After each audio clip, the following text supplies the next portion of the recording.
कभी आप ब्रह्म मुहूर्त में जगे हैं? जगकर देखिए, संध्या होने के पश्चात जब रात्रि का अंधकार सारे संसार को धीरे धीरे अपने अंधकार में निगलने लगता है, तो यही अंधकार ब्रह्म मुहूर्त में भोर होने से ठीक पूर्व तनिक अधिक काला हो जाता है। कुछ समझे? हमारा जीवन भी कुछ ऐसा ही होता है।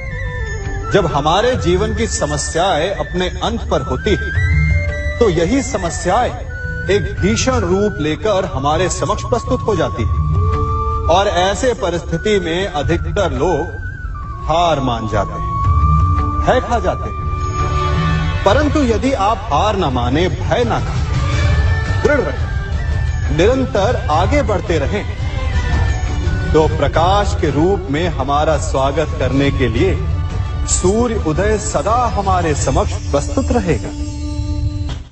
आपने बरगद के वृक्ष को देखा है? जितना विशाल उतना दृढ़। पतझड़ में वो सूख जाते हैं, परंतु दुर्बल नहीं होते, टूटकर गिरते नहीं। और उसके विपरीत दलदल में उपजे वृक्षों को देखिए, वो दिखने में तो बड़े होते हैं, पतझड़ आए या शीत सदा हरे भरे होते हैं, परंतु इतने दुर्बल होते हैं कि जलधारा के हल्के से वेग से वो गिर जाते हैं। परंतु ऐसा क्यों होता है? कारण है जड़ें। जिसकी जड़ें दृढ़ भूमि में है, वो हर चक्रवात, हर ऋतुओं को सह लेता है, और जिसकी जड़ें दलदल में है, वो स्वयं की जड़ों को दुर्बल बना लेता है।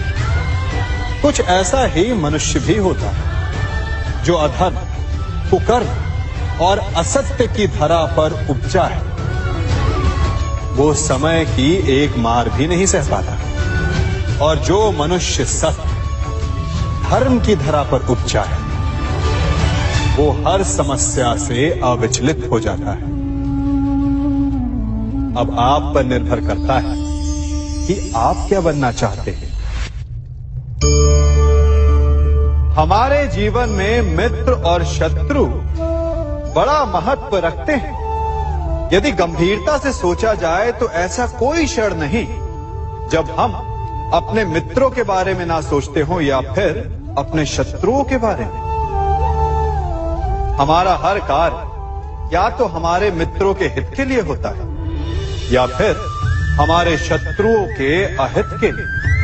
हम हर स्थान या तो अपने मित्रों के साथ होते हैं या फिर अपने शत्रुओं के साथ। कोई नहीं चाहता कि उनका शत्रु प्रसन्न रहे। हर कोई अपने शत्रु को नष्ट कर देना चाहता है, और ऐसा करने के लिए वो हर संभव प्रयास करता है। उसे आर्थिक, मानसिक और शारीरिक हानि पहुंचाने का प्रयास करता है। परंतु यदि मैं आज आपको ऐसा मंत्र सिखाऊं जिससे आप अपने शत्रु को सदा के लिए नष्ट कर दे तो, और वो मंत्र है मित्र बनाना। अपने सभी शत्रुओं को अपना मित्र बना लीजिए और आपके सारे शत्रु स्वतः ही समाप्त हो जाएंगे। मैं क्या कर रहा हूं? मैं दिए प्रज्वलित कर रहा हूं ताकि अंधकार को मिटा सकूं। अब आप कहेंगे कि इसमें कौन सी बड़ी बात है ना? परंतु इसमें महत्वपूर्ण बात समझने के लिए यह है कि मैं क्या नहीं कर रहा हूं, और मैं अंधकार नहीं कर रहा हूं। क्योंकि अंधकार को मिटाने के लिए प्रकाश का अस्त्र तो उठाना ही पड़ता है। बुराई को बुराई से नहीं, अच्छाई से जीता जाता है। अन्याय को अन्याय से नहीं, न्याय से लड़ा जाता है। क्रोध को क्रोध से नहीं, क्षमा का साथ लेना होता है। ठीक उसी प्रकार एक लोहा लोहे को काटता है, परंतु एक ठंडा लोहा ही गर्म लोहे को काट सकता है। इसलिए यदि आपको अपने जीवन में विजयी होना है, तो अपने शस्त्रों को, अपने अस्त्रों को सोच समझ कर उठाइए, क्योंकि एक अनुचित सोच परिणाम पर भारी प्रभाव डाल सकती है। आप सब सोच रहे होंगे कि ये क्या मैं करने लगा। मैं इस पौधे को जड़ से उखाड़ रहा हूं।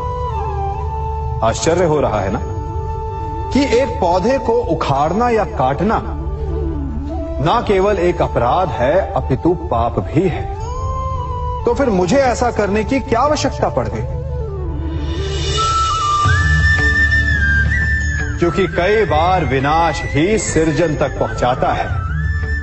यदि नया भवन बनाना हो तो पुराने भवन को गिराना पड़ता है।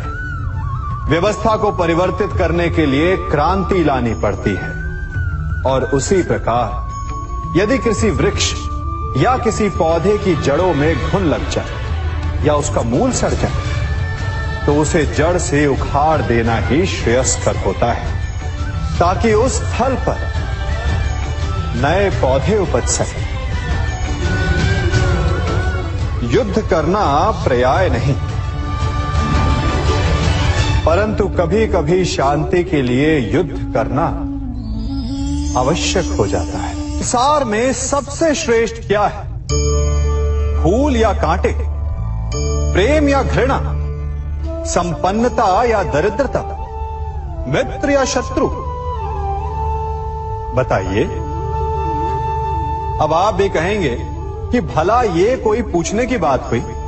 अवश्य, फूल, प्रेम, संपन्नता और मित्र ही श्रेष्ठ है। परंतु क्या आपने अपने जीवन में कभी सोचा है कि हर एक भाव, हर एक वस्तु, हर एक घटना का एक गुण धर्म होता है? त्वचा पर जलन करने वाले फूलों से अधिक श्रेष्ठ वो कांटे हैं जिनसे आप अपने घर की बाढ़ बनाते हैं ताकि वन्य पशु आपके भीतर ना आ सके।